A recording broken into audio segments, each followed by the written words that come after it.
His mercy so affordable. Time?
Before reciting the Srimad Bhagavatam, which is the very means of conquest, one should offer respectful obeisances unto the personality of God in Narayan, unto Narayana Rishi, the supermost human being, unto Mother Saraswati, the goddess of learning, and unto Srila Vyasadeva, the author.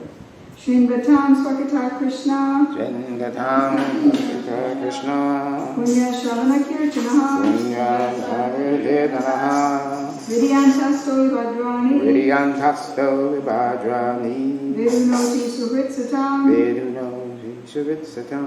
Shri Krishna, the personality of Godhead, who is the Paramatma super soul in everyone's heart, and the benefactor of the truthful devotee, cleanses desire for material enjoyment from the heart of the devotee who has developed the urge to hear his messages, which are in themselves virtuous when properly heard and chanted. Nastapayeshu Bhadreshu, Nastapayeshu Bhadreshu, Nityam Bhagavata Sevaya, Nityam Bhagavata Sevaya, Bhagavati Uttama Bhagavati Uttama Sloke, Bhaktir Bhavati Naistiki, Bhaktir Bhavati Naistiki. By regular attendance in classes on the Bhagavatam, and by rendering service to the pure devotee, all that is troublesome to the heart is almost completely destroyed, and loving service unto the personality of Godhead, whose praise would transcend to soul response is established as an irrevocable fact. So we have a reading from Srimad Bhagavatam, Canto 2, Chapter 3, entitled Pure Devotional Service, and it's verse 8. Dharmartha Dharmartha Uttama Uttama Shlokam Slokam Dharmartha Uttama Shlokam Dharmartha Uttama Slokam Tantu Tantu Tanvan Tanvan Pitri Pitri Yajet Yajet Tantu Tanvan Pitrin Yajet Tantu Tanvan Yajet. The J and the Y. I thought you did a dyslexic thing and switched them, but you're pronouncing the same. That's why it's kind of confusing me a second. Raksha, Raksha Kama, Kama Punya, Punya Janan, Janan Raksha, Kama, Punya, Janan, Ojas, Ojas Kamo, Kamo Marud, Marud Ganan, Ganan Ojas, Kamo, Marud, Ganan. Ojas Kamo Marud Ganan. Sorry, I need to call attention to other people's pronunciations. This was, I got confused for a second, so then I explained to myself. Dharmartha Uttama Shlokam Dharma Uttama Slokam Tantu Tanvan Pitrin Yajet Tantu Tanvan Vijayayat Raksha Kama Punya Janan Raksha Kama Janan Ojas Kamo Marud Ganan Ojas Kamo Marud Ganan Dharmartha Uttama Shlokam Dharmartha Uttama Slokam Tantu Tanvan Pitrin Yajet Tantu Tanvan Vijayayat Raksha Kama Punya Janan Raksha Kama Janan Ojas Kamo Marud Ganan. Ojas Kamo Marud Ganan. Please chant. Dhamata Uttama Slokam Dharmartha Uttama Slokam Tantu Tavam Putrinyajet Tantu Tanvan Vijayayat Raksha Kamaha Punya Jantam Raksha Kama Punya Janan Ojas Kama Maru Ganan Ojas Kamo Marud Ganan.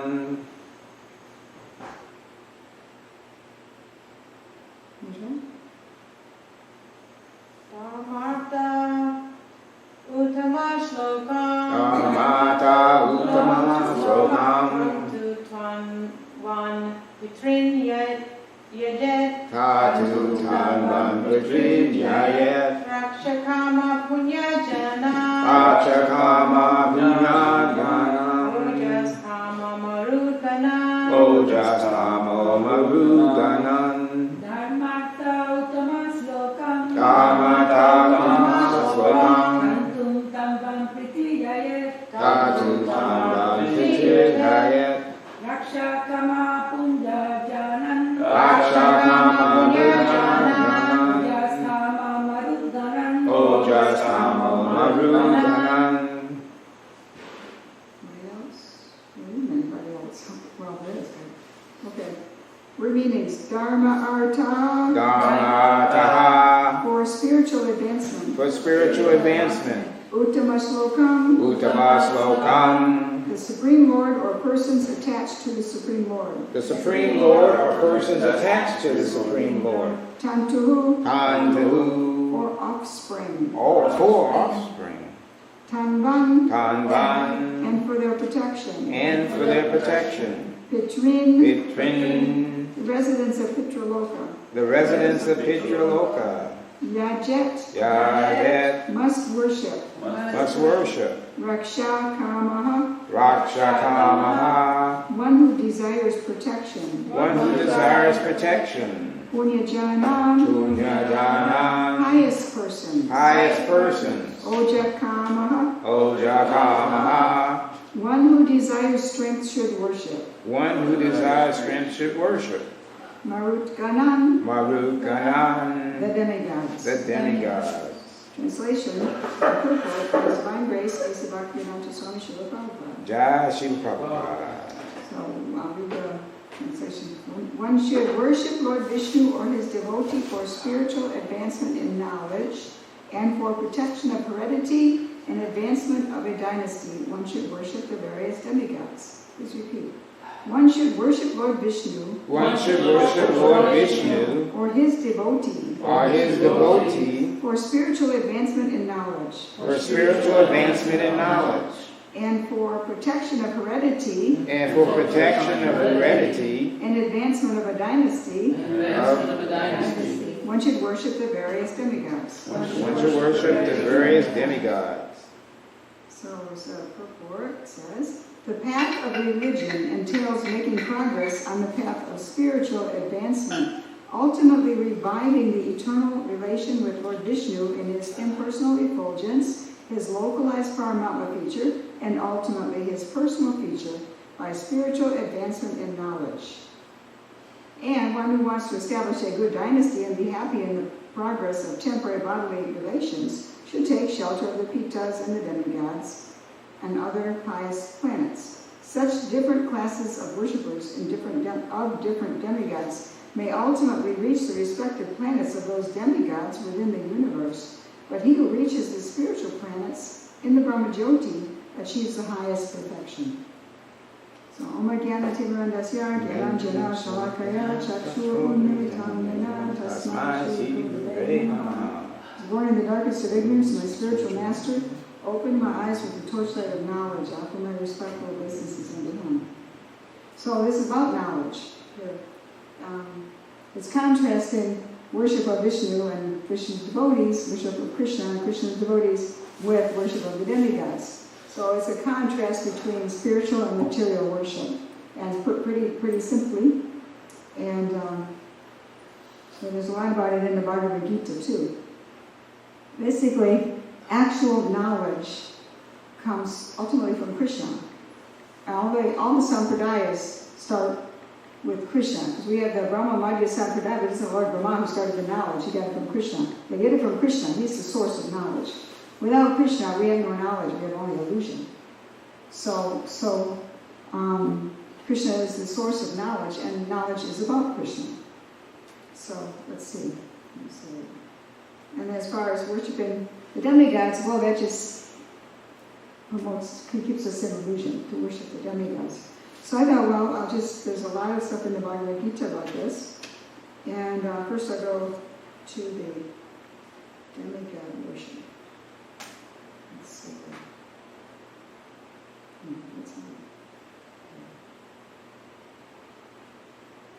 Excuse me. Yes. I just remembered, because when I did the Jam first, I was going to say Sanatana Goswami. So isn't today their disappearance? Most of you have to look. I don't know. I just remembered myself. Let me look. I try to make a rule that I will always check the calendar before my class, and then I probably Maybe it's forget. next week, I forget now. It's today. In Radhanath Das or something. Departure of Sanatana. Yeah, Sanatana Goswami. Says Guru Purnima. Sanatana Goswami Ki. Goswami, he died. Upon that, maybe I'll come up with. Well, I can say something right now about him. He talk about knowledge. It fits right in. It connects because he is of the six Goswamis. He's in charge of Sambandha Gyan, which is the knowledge. And what is Sambandha? Sambandha Gyan means knowledge of the relationship. So there's God, there's souls, and there's matter, and we have knowledge of that. That's knowledge. That's Sambandha. Abhideya means knowing what to do about it, which means the practice of devotional service, and prayojana is the goal, that you love Krishna. So Sanatana is in charge of Sambandha.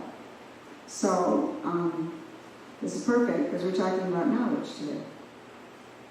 So without Sambandha, without Sanatana, yeah. Somebody try to say something. Oh, I'll look. What? Fasting. Fast? No, we don't fast for Sanatana. I don't think so. No. I don't think so, but he asked, so I'll look. Oh, okay. Yeah, we fast for the immediate gurus up to and including Bhaktivinoda Thakur. And we fast for Vishnu type appearances. I don't know if anybody else we fast for. Anybody else know anything? That's all I know. It just says anyone under the age of 30 should fast. Well, it's a lot like that, most of us. Everybody have to fast. Oh. Oh.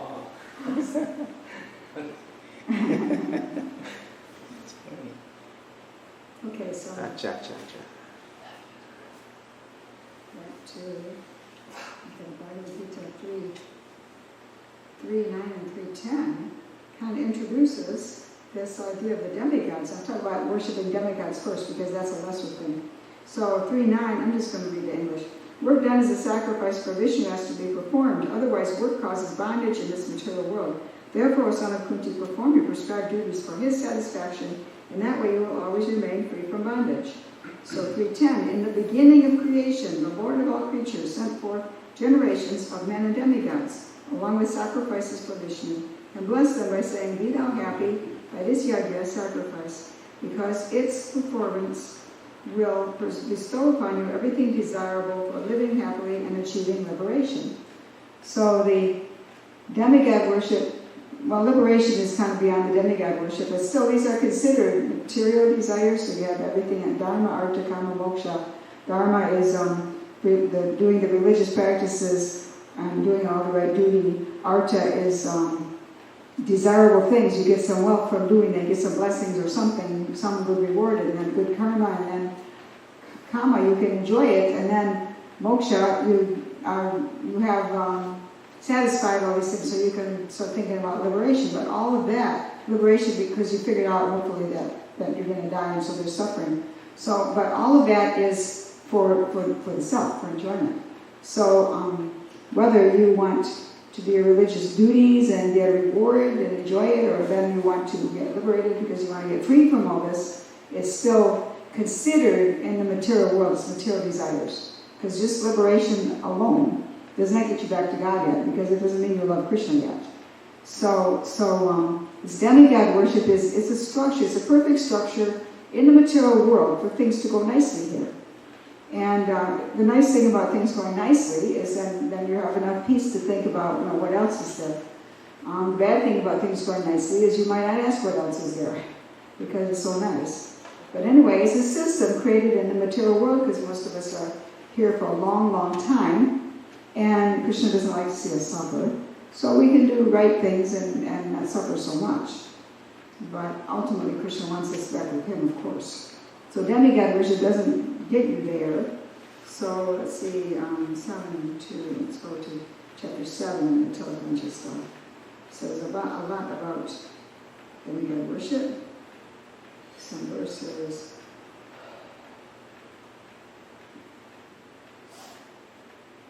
In 7:19, after many births and deaths, he was actually in knowledge, we're talking about knowledge today, who was actually in knowledge, surrenders unto me, knowing me to be the cause of all causes and all that is. Such a great soul is very rare. 7:20, those whose intelligence has been stolen by material desires surrender unto demigods and follow the particular rules and regulations of worship according to their own natures. 21, I'm in everyone's heart as a super soul. As soon as one desires to worship some demigod, I make his faith steady so he can devote himself to that particular deity.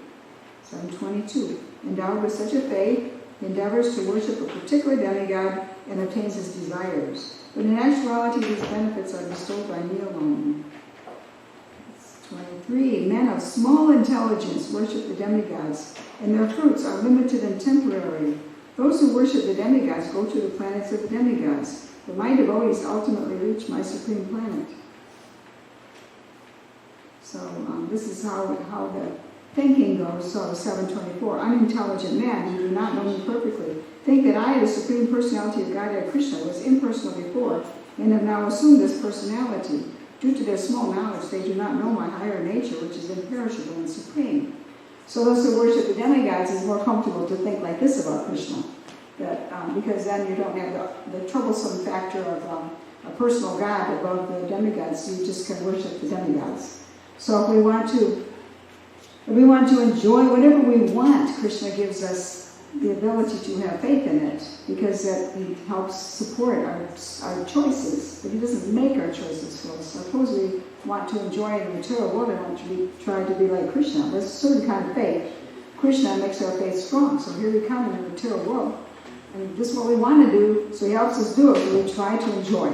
So then it doesn't go so well, so we try to worship demigods. Okay, and he helps that. But that's not what he really wants. But he will help, support, otherwise we can't have free will without his help even, because we can't do anything. We can't follow through on our choices. So he has to help us. But he protects our free will. We can change our choices. So, Ganesh worship. Now somehow this Ganesh thing, sometimes Ganesh, sometimes Lakshmi, sometimes Shiva, these, Lakshmi's not demigoddess, but as a goddess of fortune, it's sort of like worshiping a demigoddess because you're worshiping for material fortune, material blessing. And of course Shiva, Ganesh, these are unfortunately getting a little popular, sneaking into ISKCON. And Ganesh, they say, well, Ganesh removes obstacles. Well, so does Lord Hari, remove obstacles. That's what Hari means. Krishna removes obstacles. So, and one of his names is Hari. So, and Mother Hara, one of Radharani's names is Hara, in that famous address that Krishna gives. Removes obstacles, helps us come to Krishna. So why do we need to worship Ganesh? All respects to Ganesh, but he's a great devotee. We don't need to worship him for anything because we have Krishna. He completely gives us everything, and that's transcendental knowledge. So Krishna gives us transcendental knowledge. If we are in some illusion, we tend to want to worship demigods or some such thing. So this is about the different effects, the different desires and the different effects. Demigod worship is very temporary. So in the verse today it says, for perfection of heredity and advancement of a dynasty, one should worship the various demigods. Well, you're only connected to that dynasty in one lifetime. So you're going to worship a demigod to bless a dynasty that you're not even going to be in anymore, unless you take birth in it again. But it's illusion. It's kind of foolish. But this is what unintelligent people do. So that's what they want. But one should worship Lord Vishnu or his devotee for spiritual advancement in knowledge. Now that's the intelligent thing to do. And knowledge comes from Krishna. Knowledge is what we're supposed to be advancing in, and knowledge also brings us to Krishna. By that knowledge, without any knowledge, how can we go to Krishna? We have to have some knowledge. So now I'm going to talk about the knowledge part. So let's see, I wrote down some verses 3:41.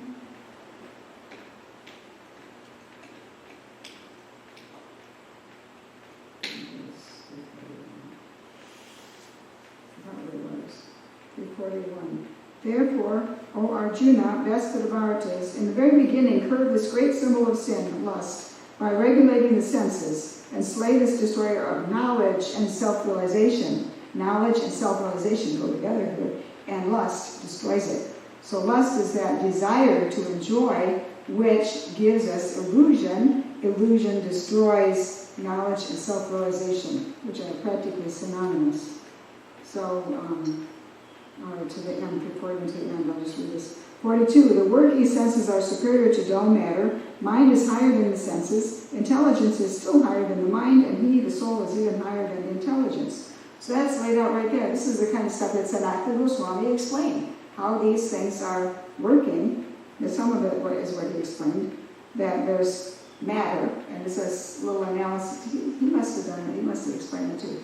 There's an analysis of matter, and then there's, anyway, that's Sankhya Yoga, to analyze matter and understand Krishna and the soul. So it's laid out here. There's dull matter, there's the senses, which are made of dull matter, but they're inhabited by our consciousness, which comes from the soul. Intelligence is still higher than the mind. Mind is higher than the senses. Intelligence is still higher than the mind. And mind and intelligence are subtle material elements. But we inhabit them with our consciousness. So they become alive because we inhabit them. But they're actually dull matter too, just higher, just more subtle matter. And the soul is even higher than intelligence. So 43, thus knowing oneself to be transcendental to the material senses, mind and intelligence, Almighty Arjuna, one should study the mind by deliberate spiritual intelligence, Krishna consciousness, and thus by spiritual strength conquer this insatiable enemy known as lust. So we use our intelligence to control the mind and control the senses and conquer this lust. because that comes from knowing yourself to be transcendental. So that's knowledge, transcendental to the material senses. So then, 410, being freed from attachment, fear, and anger, being fully absorbed in me, and taking refuge in me. Many persons in the past became purified by what? Knowledge of me. And thus they all attained transcendental love for me. So we have to have some knowledge of Krishna. We have to know we're not the body. Otherwise, if we don't know we're not the body, we'll be just muddling around in illusion. We won't be able to identify what's spirit, what's matter, what's Krishna, what isn't, anything like that. So we have to understand that we're souls, we're not the body. And then we have to understand knowledge of Krishna. We have to have knowledge of Krishna. Then we can love him. That's why the Krishna book is there, the 10th canto, the whole Bhagavatam. Knowledge of Krishna. So that's how we can love him. So, being free from Krishna. Of course, attachment, fear, and anger is stages, and the purport Prabhupada explains there, stages of material existence. Attachment means you still think you can enjoy. So I'm attached because I want to enjoy karma, dharma artha karma, trying to enjoy. And then fear is when you desire liberation. It doesn't matter; it's all going to end in misery somehow. So then you have fear. So you desire liberation. And then anger is if you give up on the whole thing because it's too confusing. And so you just like drown yourself in intoxication, which could be drugs or could be TV or who knows what, internet or something. You just drown yourself in some kind of intoxication, something that you're just addicted to. Maybe it's mountain climbing. You're just going to climb mountains and climb mountains and climb mountains, so you don't have to think about anything else because you're just going to be a mountain climber. You can be addicted to anything, and it could be out of anger because nothing makes any sense. So the point is to understand what's the reason behind anything you're into. Maybe just attachment. I'm going to enjoy it. I'm going to enjoy it. But anyways, attachment, fear, and anger are stages of material existence. And we can be freed from them by knowledge of Krishna. So many persons in the past became purified by knowledge of me and attained transcendental love for me. So that's knowledge. Let's see, 7, 4, 5, 6. 7, 4, 5, 6, Krishna lays it out real clear.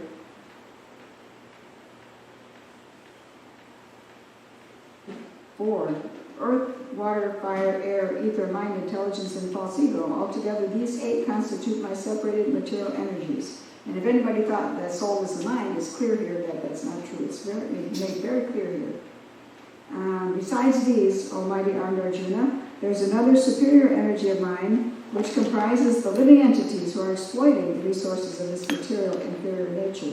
Now it's made clear, there's souls and there's subtle and gross matter. So no longer should we be confused and think I am this mind. Mind changes, mind is just subtle matter, and I'm an eternal spirit, soul, unchanging. So 6, all created beings have their source in these 2 natures. Of all that is material and all that is spiritual in this world, know for certain that I am both the origin and the dissolution. So now we got the ultimate separate person, Krishna. So transcendental knowledge is there's Krishna, there's souls, and there's matter. And that's transcendental knowledge. To know the difference. In the spiritual world, you already have that. You already have got that down, so you go there and all you need to know is you got to love Krishna and serve him. And because everything is spiritual. So you don't need transcendental knowledge of matter anymore. And you know who you are as a soul. And all you need to do is who's Krishna, because Krishna is that other person right there.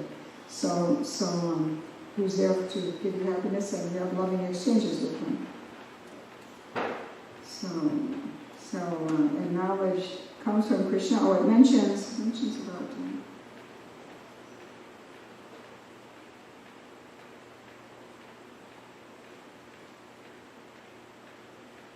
the verse itself says, one should worship Lord Vishnu or his devotee for spiritual advancement and knowledge. Well, we worship the devotee, his devotee who is representing him and carrying forward this knowledge that originally came from Krishna. And the super soul, Vishnu is the super soul, and super soul is in the heart.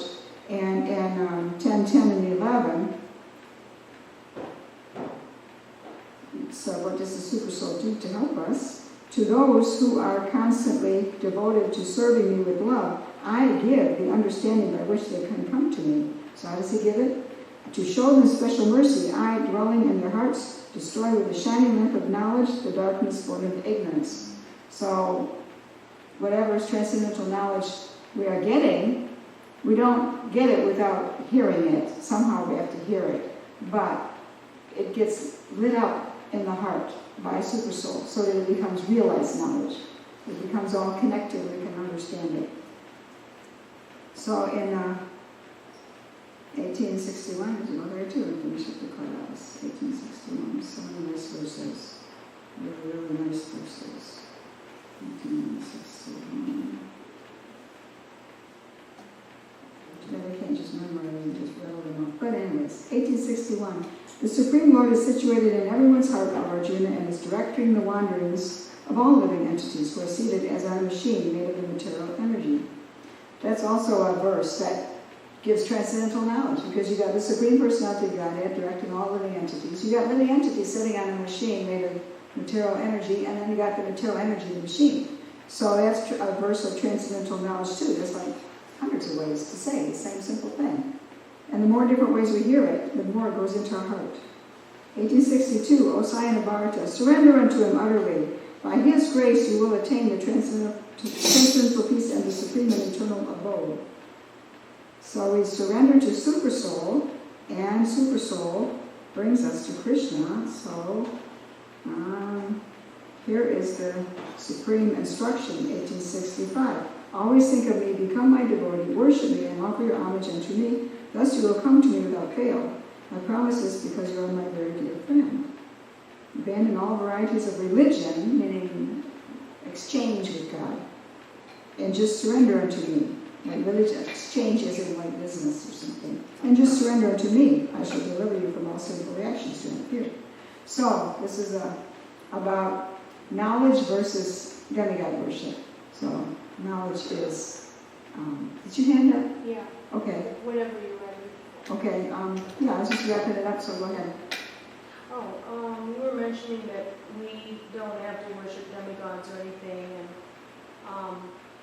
but Lord Shiva, he's really important, and they have in Mayapur, up in the Pujari room, they offer all of the Mahaprasad that's from the deities to Lord Shiva before, after the offering, he gets it, and then it comes out. And also they have Lord Shiva.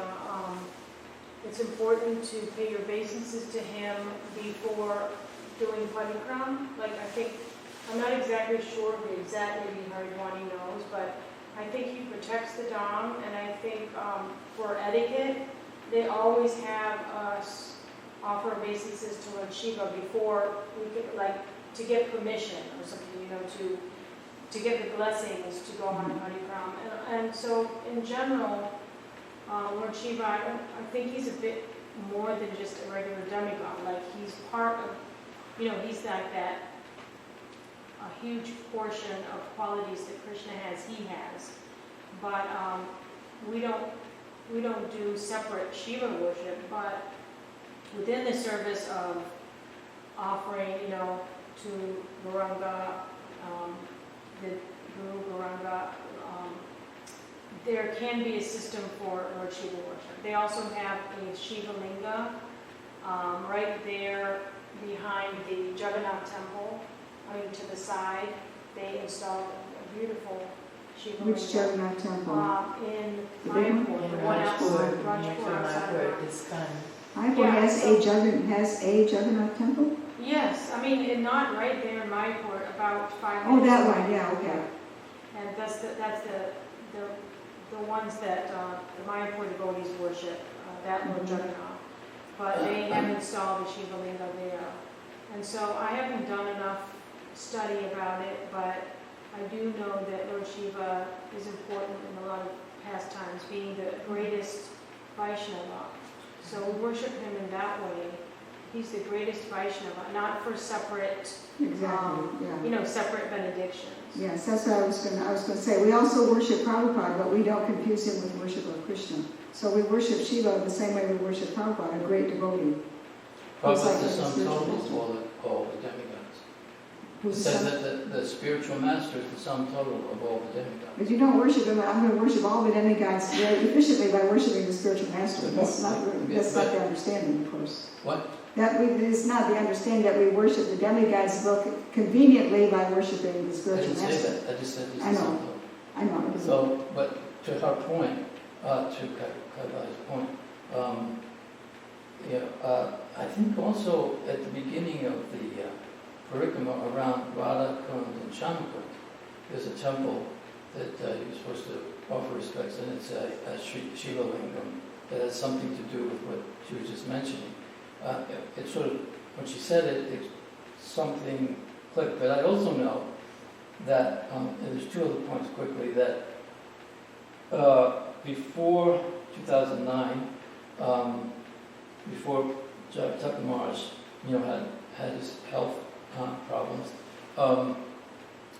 he was talking with one of my friends, Ramana Sukha, who was at the time a chef or a cook at one of the temples in Sweden, and he had a Shiva Lingam that apparently had something to do with Chaitanya Lila. And Ramana Sukha communicated to me that Jayataka Maharaj had seen it and discussed with him that he was going to approach the GBC, and this was very shortly before his health problems, and to have this installed as part of the Chaitanya Lila pastimes. So in other words, in reference to Lord Chaitanya, not for worshipping a separate, powerful, quote-unquote, demigod for whatever the people who worship demigods or worship Lord Shiva for material benefit, but in relation to spiritual, the pastimes of the Lord, then that's not demigod worship. No. So it's a completely different thing.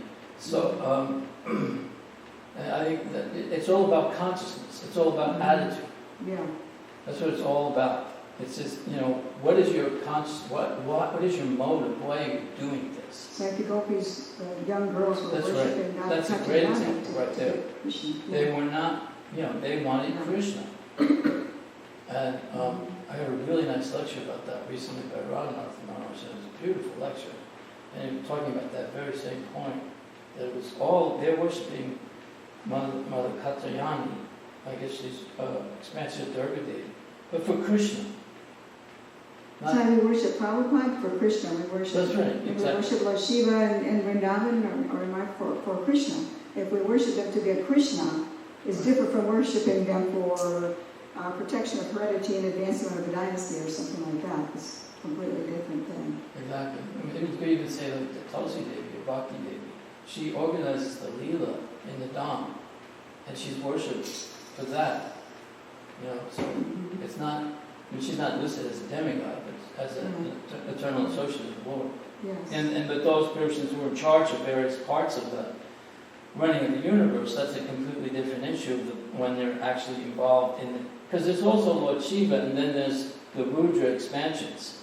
So that's another something that I'm not really competent to speak about. But it's that, so anyway, that's a nice point that Mother Kaila's made. Yeah, thank you. And then you spoke on it, so I was just trying to share something. Yeah, no, this is good discussion because I didn't have no background of interest in Lord Shiva or any demigods, and I came to the movement and nobody taught me. It was all just about Prabhupada and Krishna and Lord Chaitanya.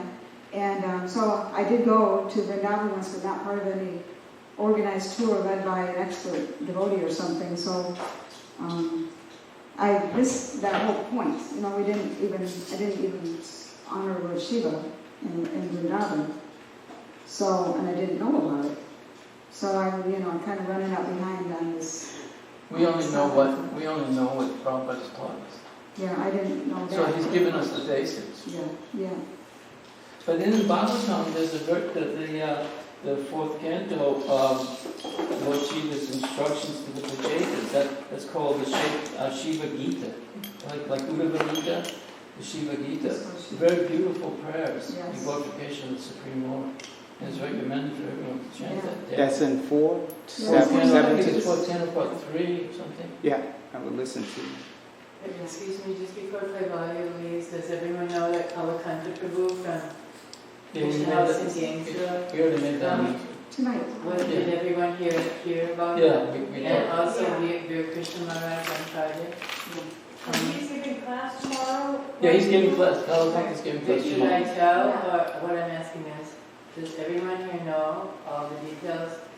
I won't say another word, but if not everyone does, I'll just say You whatever. could put it on your famous announcement system. I'm sending it out on text, so if that's good for everybody, that's fine. When is Veer Krishna Maharaj? He's coming in Friday.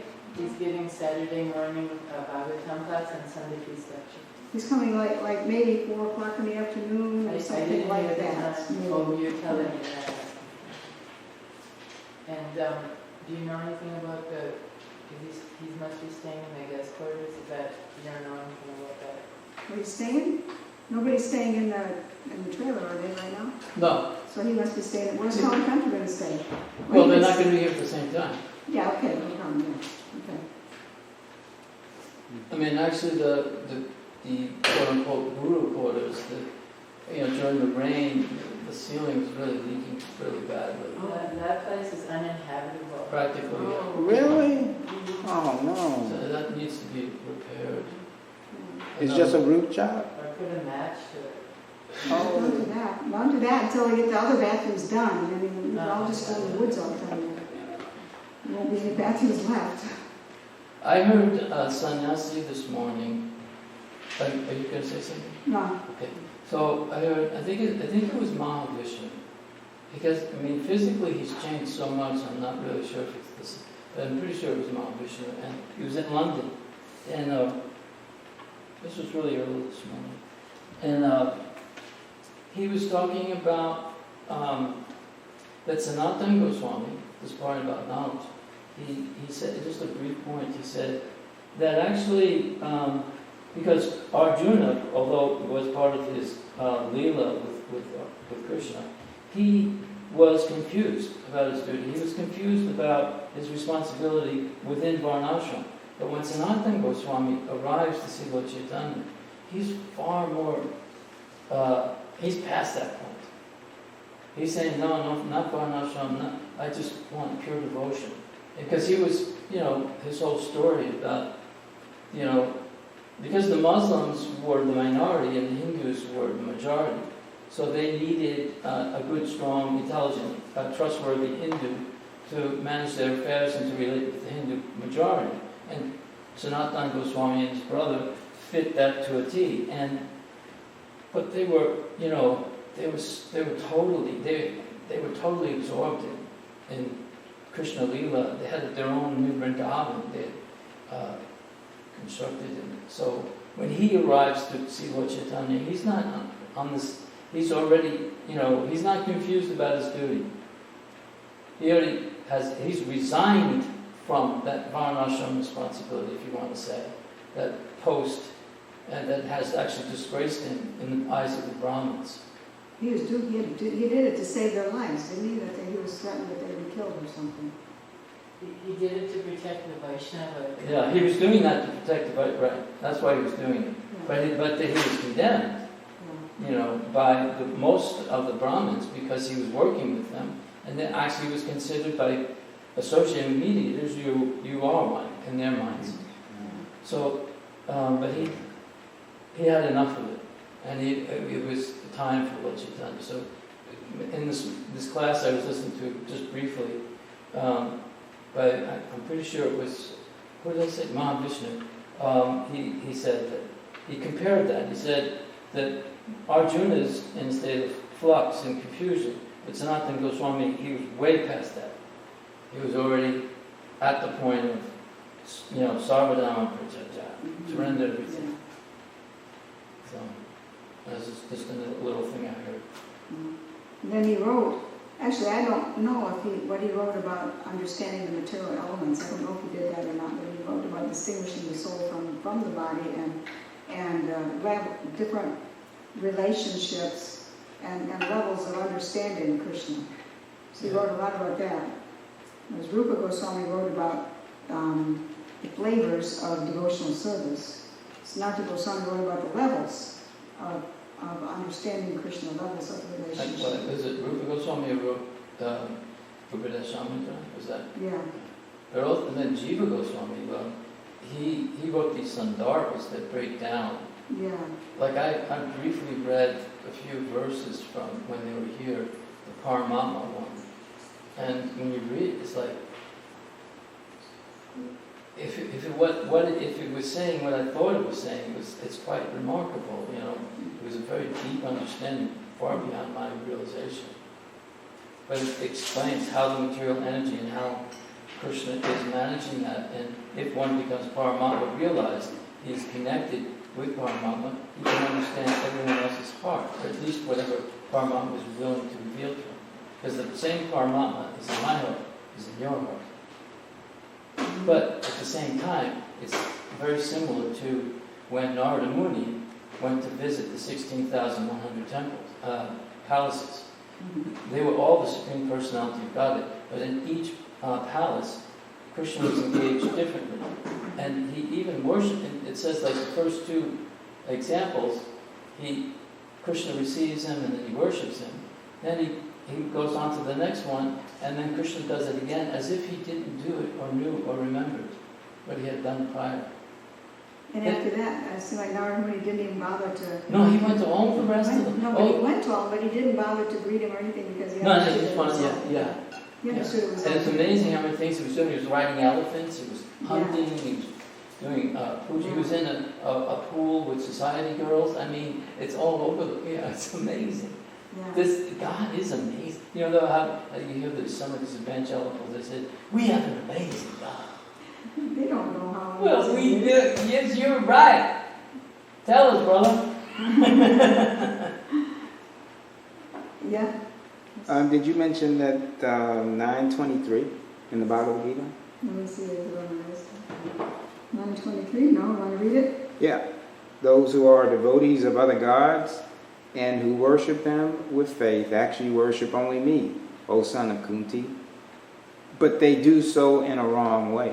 Mm-hmm. And many times devotees forget that last. Yeah. If you honor the demigods as devotees of Krishna, it's just, we'll be fine.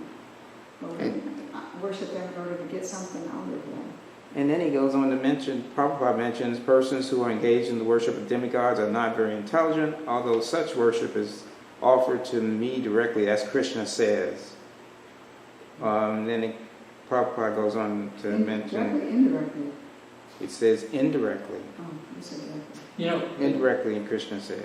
You know, but you said earlier that it's creeping in now, this thing, Ganesh and Shiva, but actually, they were devotees. But one very famous Sankirtan party that collected lots of Lakshmi for one of the Prabhupada's projects, and they were openly worshipping Ganesh.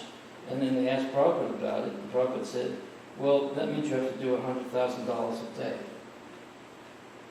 And so they said, okay, we'll stop then. But in other words, you have to worship him very opulently. But the point was they weren't just worshiping to remove obstacles, they were trying to also increase their results.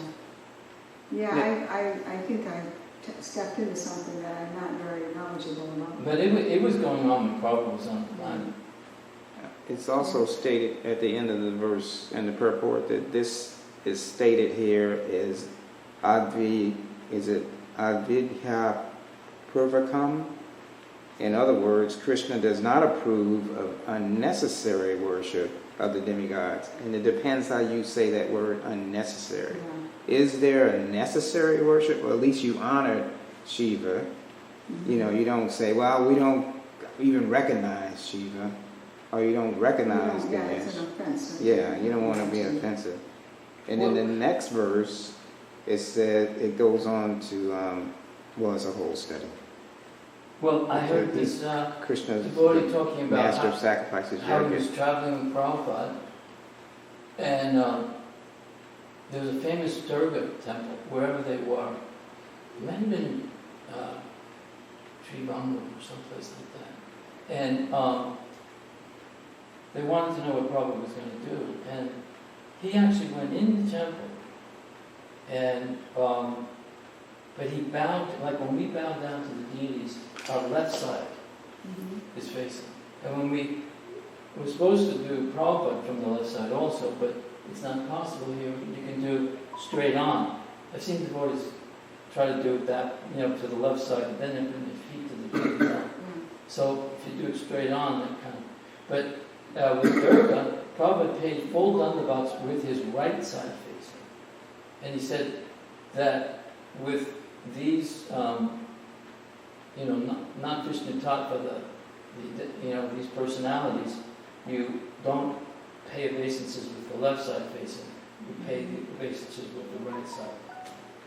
He said some other things, but so Prabhupada would show respect and not disrespect, but never encourage. And why, like you said earlier, I thought it was really nice. You said, "What Hari? He removes all us. We don't, we already have Krishna. So, but it's not that we are disrespectful. Mm-hmm. Like what we have problems with when we're dealing with a lot of the Hindus.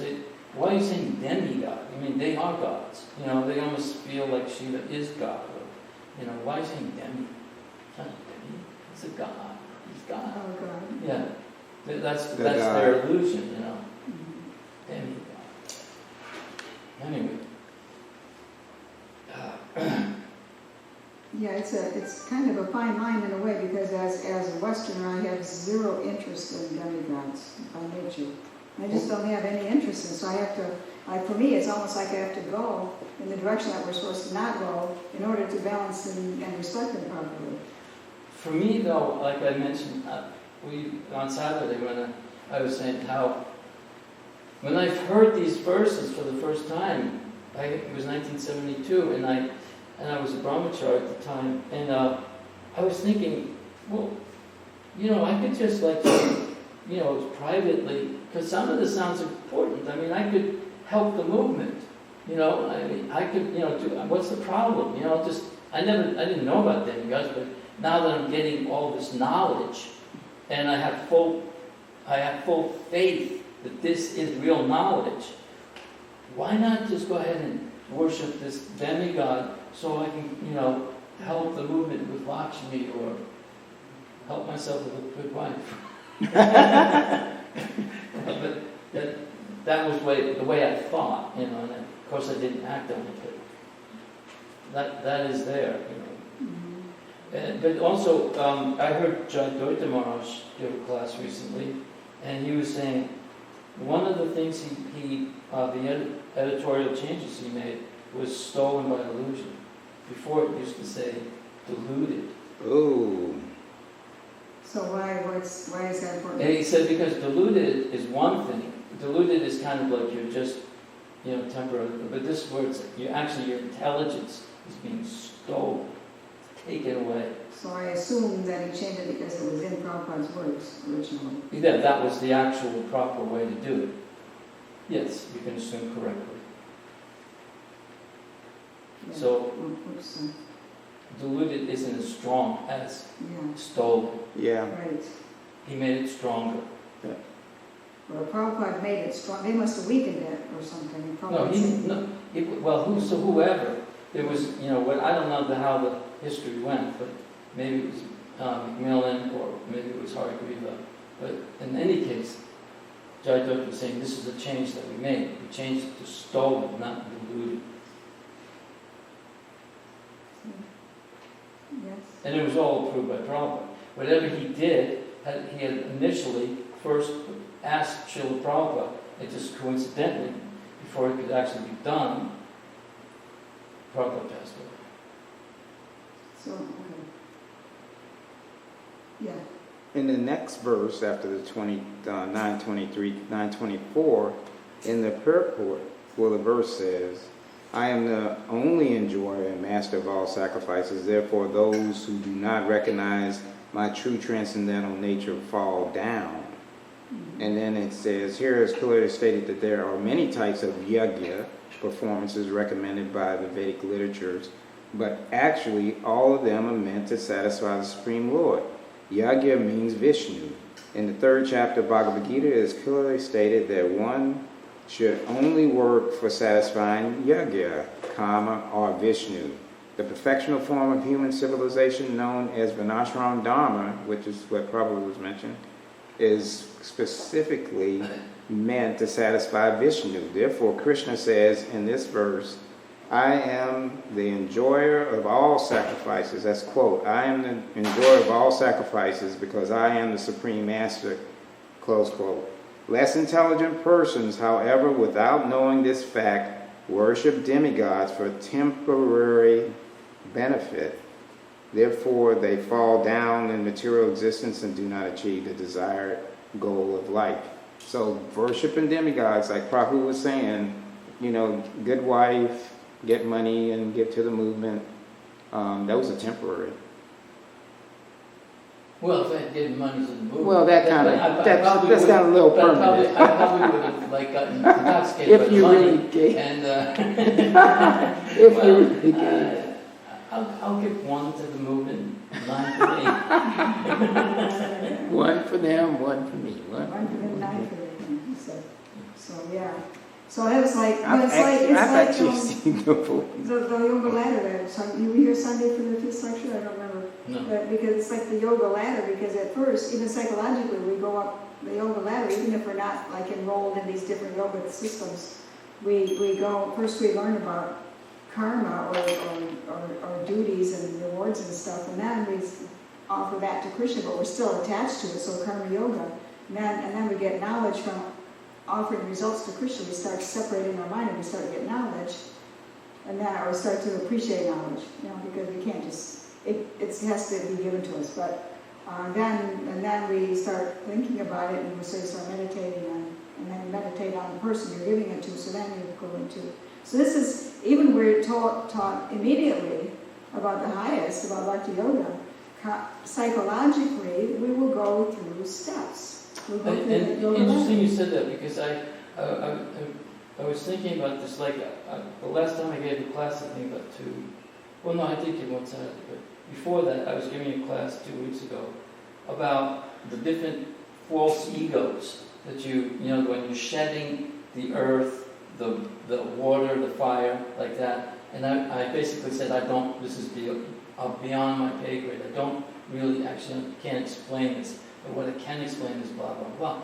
But since then, I've realized that actually, on a regular basis, part of the purification is you may reach a certain plateau, but then you have to shed that. There's different layers of false egos that we have to. I am this kind of a devotee, and I have reached this point in spiritual life. But then you realize, actually, you need to be a little more humble than that. So, and you have to shed that false ego, and it's a constant shedding of layers of false ego in this purification. Huh? That's a really good way to say it. I never thought of it. Well, I didn't say it that way. That's why it says in the Bhagavatam. I'm just repeating. Shedding layers of false ego. Shed layers of false ego, right? Like an onion. Yeah, and I don't know if it will ever end until that final moment where you're actually there. When It's you get really to there. It's really going to happen. Well, you can't take that. You can't take that to Krishna. No, but I mean, like, you could be sitting right in, like even what Jesus Christ said, the kingdom of God is within you. I mean, you can be in, like the pure devotee doesn't care if heaven or hell. He's in the spiritual world. There's the story of what is his name? His name was originally Duki Krishna, and then it became Shamananda. Yeah. And he knew that he was this Manjari to Lalita, I think. And he knew everything, what his transcendental realm is. And he could even the Goswamis, sometimes, like Sanatana Goswami, Rupa Goswami, while engaged in chanting, they were drifting into the pastimes of the Lord. Therefore, they were unaware that a tiger was standing within a few feet. And then Super Soul would arrange for them to leave. And then they would come back to their external consciousness. So, whatever problem, I don't want to speculate about, but we would occasionally see Srila Prabhupada drift in a way that he was here, but he wasn't. Yes. Yes. Oh, And just Bhakti, even, go ahead. Bhakti Tirtha Maharaj, when he was living in his body, I followed it on the internet because he had one devotee that was caring for him. Actually, I think Sikhi Mahiti, whose son was there, was his disciple. And so Maharaj was explaining to this devotee what he was experiencing, and he described how he was like, at times, like, how he said it was going to the other side and seeing the Goswamis and seeing the spiritual world. They say the same thing about Bhakti Srimad. It's not something that, I don't think, it's not something that just like happened in days of yore. No. Like there's devotees that not are, are contemporaries that are actually experiencing. Yeah, that they said that happened with Bhakti Srimad also. Krishna Shaya. A little less Esoteric. but just to finish that purport that Prabhupada wrote on 924, the last sentence is really kind of interesting. It's after it says, therefore they fall down. These are the devotees that worship demigod. Less intelligent people good. But it says, if, however, anyone has any material desire to be fulfilled, Prabhupada says he had better pray for it to the Supreme Lord. And then it has brackets. Although that is not pure devotion, close bracket. And it says, and he will thus achieve the desired result. So if you're nursing the material desire, If you to pray to Krishna for it. Yeah. And it says brackets, although it's not, pure devotion, it's better to pray to Krishna. And he will thus achieve the desired result, which is probably, I think, is alluding to going back to Godhead too. Thank you, everybody. All glories to Srila Prabhupada, all glories to Srimad Bhagavatam.